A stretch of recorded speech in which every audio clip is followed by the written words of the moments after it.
Okay, so welcome to the new moon in Leo. It's around 15 degrees of Leo on August 22nd, 2025 at 11:06 p.m. Pacific Time, California. So that would be 2:06 p.m. or 2:06 a.m. Eastern Standard Time. So if we take a look here at the position of the moon and the sun, a new moon is when the sun and moon are in the same place. So we see that they're both here in Leo.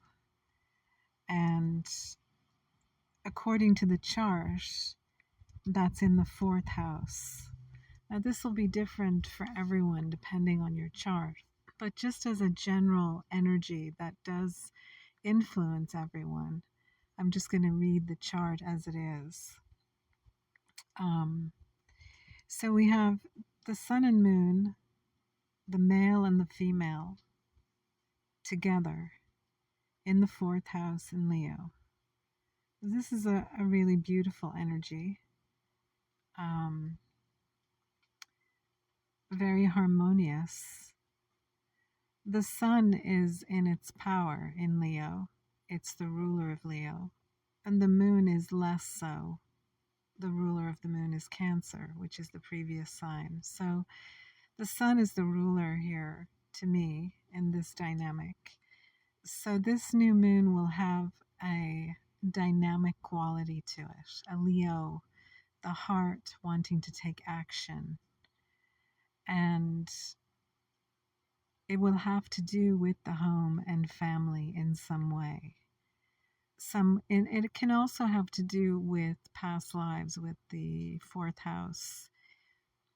It's the house of Cancer. So it's a very deep, mystical house. It has those qualities. And so it can also have to do with information from the past coming to us regarding our home, but not just our physical home, but also our feeling of our place in the universe, feeling at home in ourselves, feeling at home with a balance, with harmony between our male and female aspects, our yin and yang energy, taking action and yet at the same time listening and being receptive to life. So we have Mercury then here in the third house in Cancer, and Venus looks like she's also just entering into the third house here. Jupiter there in the second house in Taurus, or in Gemini, but he's in the house of Taurus for this new moon.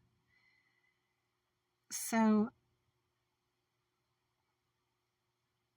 beneficial, beautiful, expanded experiences in our physical reality that are brought down to earth through this access that Jupiter has right now to the higher mind, going beyond division, a sense of oneness in the world with our physical reality. So this moon is making this imprint, because a new moon chart is just like a birth chart, is a chart for the cycle of the moon from this new moon to the next new moon.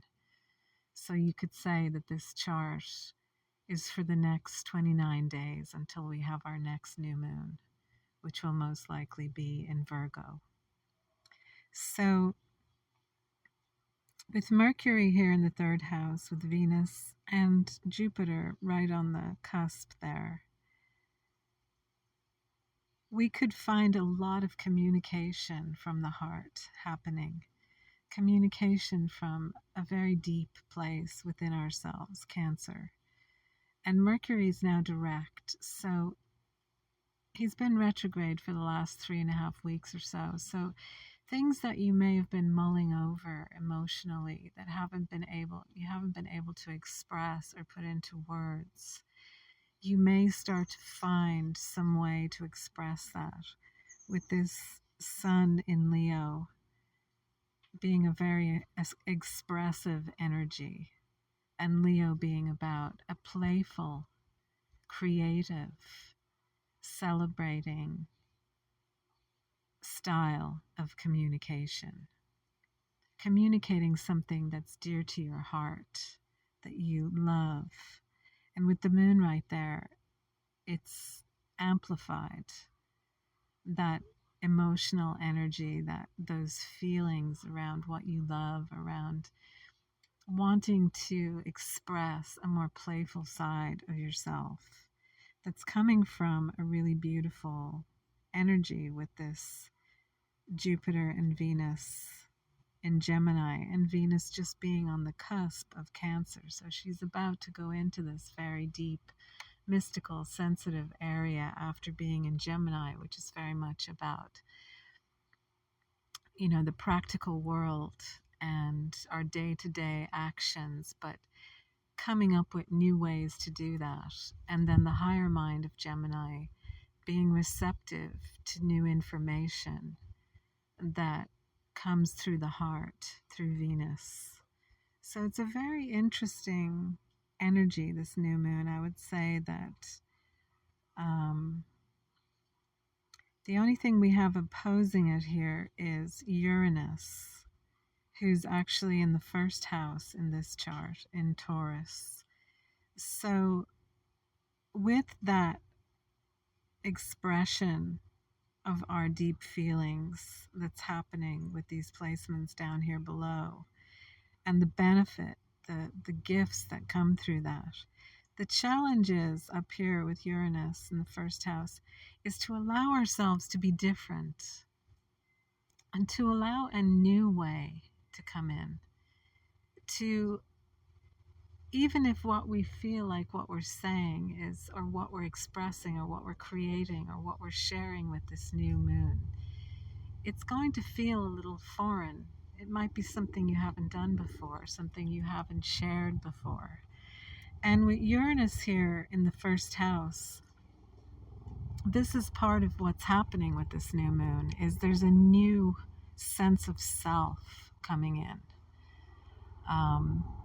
A new way of identifying, where maybe you don't identify with anything in particular. Maybe this new identity is more Uranian and has more to do with a sudden experience of it, rather than a conscious decision to do something in a new way, but just suddenly finding yourself expressing in a way that is new for you, or creating in a way that's new for you, and bringing it into the world, Taurus, bringing it into physical form through your body experience. Taurus is ruled by Venus, so we have Venus down here about to move into Cancer. So the potential for a very deep empathic relationship with your body as well, with really finding out, creating a new relationship with your body, something that comes from your heart and something that's in present time, and that has a sense of deep respect and sensitivity towards the body. Cancer, it's the sign of the mother, the nurturer, nurturing our body, loving our body. This could start coming in and just building slowly as the new moon happens. And the ascendant for this chart is Aries. So again, we have this pioneering energy, this newness, this kind of warrior spirit, you could say, of love. Being willing to fight for what you love, to stand up for what you love. Being willing to stand up for who you are as a way of loving who you are. But doing it in a Cancerian way, a sensitive way, a nurturing way, with Mercury here in Cancer and Venus on the cusp. And then up here we have an opposition. That's this very strong red line here going over to Mars. And we have Mars in Virgo in the 5th house. So Mars in Virgo is a very practical energy that has to do with improvement, kind of finally taking action on improving things. But it's also a very mystical energy, Virgo, that has to do again with this purity and this newness, this freshness, this virgin energy, which seems to be a theme in this new moon. But with Virgo there in the 5th house, taking action on what you love, taking forward motion on what you love, allowing yourself to take action in things that are enjoyable just for the sake of enjoyment, to relax like a cat. Leo is the cat. Just observe a cat and allow yourself to embody your own inner cat. Because the truth is, for me, with astrology, is that we can look at this chart and look at this wheel and all these various planets and luminaries that are moving around, that are orbiting the sun. And the houses represent the different areas of life, and they're all ruled by different zodiac signs. But in some way, yes, this is our experience of human life here on this beautiful planet. But at the same time, we're not on this wheel. We're observing this wheel. We're the witness of this process. Yeah, we're going through the experience. We're having the experience. We're facing the challenges. We're facing the unknown, the mystery. But at the same time, we're not locked into this wheel. This is really not a wheel. A chart is actually not a circle energetically to me. It's a spiral that's moving upwards all the time. So we're moving through these cycles as everything is orbiting and cycling. We're moving through these cycles, and it's moving upward slightly every time. The spiral is spiraling upward. And so the chart is really a spiral. And we're the one that's on this journey. We're the cosmic mystic on this adventure into the unknown. And we're experiencing all the energies of all these various zodiac signs and the lessons and gifts that they bring. And we're also experiencing the houses, the areas of life where we're uniquely affected, where these things play out. You could say the theater of life. But yet, we're not on the wheel. We're outside of the wheel. Our consciousness is outside of the wheel, observing and witnessing everything that we're experiencing. So we have an opposition here between Neptune and Saturn, which are conjunct. They have been for quite a while, and they will be. Conjunct means basically on top of each other, right next to each other. Their energies are blending and merging. But Neptune is the more powerful energy here because he's in his home sign of Pisces. Saturn is a little bit out of his depth in Pisces, but it brings out the potential to actually ground some of this energy, this very boundaryless, the depths of the ocean, the oceanic consciousness, the mysticism of life, the mystery of life, and also the higher octave of love. And these two planets, Saturn and Neptune, here in the 11th house of our social life, our neighbors, our friends, the bigger picture of life, ruled by Uranus. Unexpected awakenings, unexpected sudden change. With Saturn and Neptune Neptune occupying this house during the new moon, they're going to bring change to your social life, you could say. And through Saturn and Neptune, it'll be about bringing more of your soul into your social world, showing more of who you really are, being more of who you really are. And this is connected to this new energy that this new moon is initiating the cycle of, and allowing ourselves to embody, again, Saturn, the material world, to embody our true nature, our soul, our highest essential self, you could say, Pisces, allowing ourselves to embody it. And there's going to be a lot of energy moving between Saturn and Neptune and the 11th house, and Mars here in Virgo in the 5th house. So allowing ourselves to embody and bring into action what our soul is feeling and experiencing and wanting to share and express and improve. And this is also a very nice moon to, be in nature, somewhere where you really feel at home, where you really feel connected to the cosmos, and to give yourself that nurturing Cancer, to birth that into this new cycle. So a couple of other things we have going on is the South Node is now in Leo. That's down here, this U-shaped.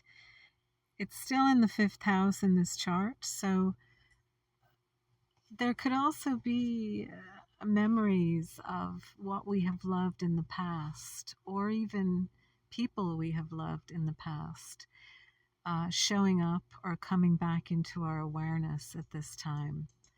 And with the sun there in Leo,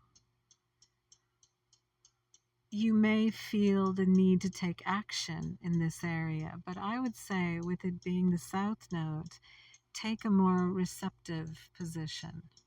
With the South Node, you don't want to force or push or initiate. You want to receive. You want to be more feminine, more yin, more passive, and just allow this energy to be revealed to you, whatever way life is showing up.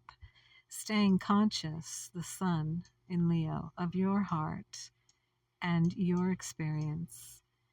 And with the moon there, your feelings and what's true for you at the same time. So not getting lost in the other or the past coming in. And then we have Pluto up here in the 9th house of Sagittarius, and in Capricorn, moving retrograde, which is opposite Venus. So again, we have this theme of older, deeper feelings regarding our heart, regarding experiences we've had. Maybe we haven't been able to really see the truth of it because we weren't ready. But we're ready now, and Pluto is going to reveal a deeper level of truth to this process that's going on in our heart and in our soul with Neptune over here.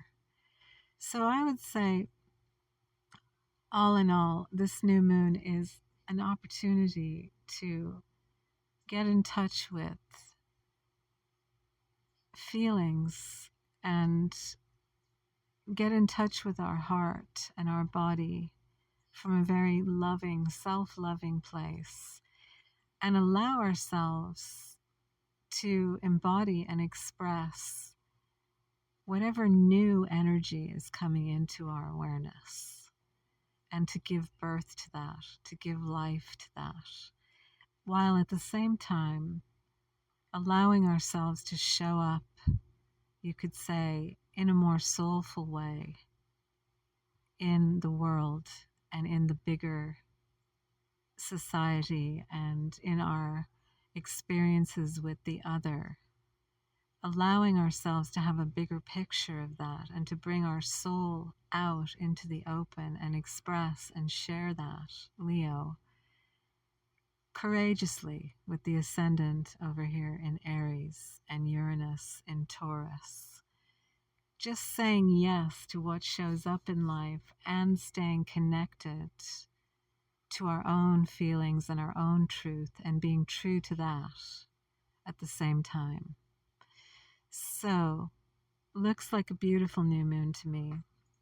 And if we can trust that however life is unfolding is exactly the way it needs to be unfolding.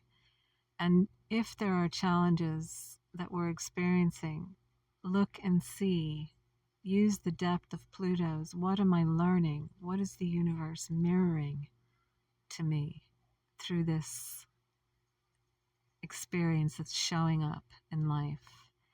And move in that direction with it, instead of fighting with it or trying to figure it out or rejecting it or pushing it away.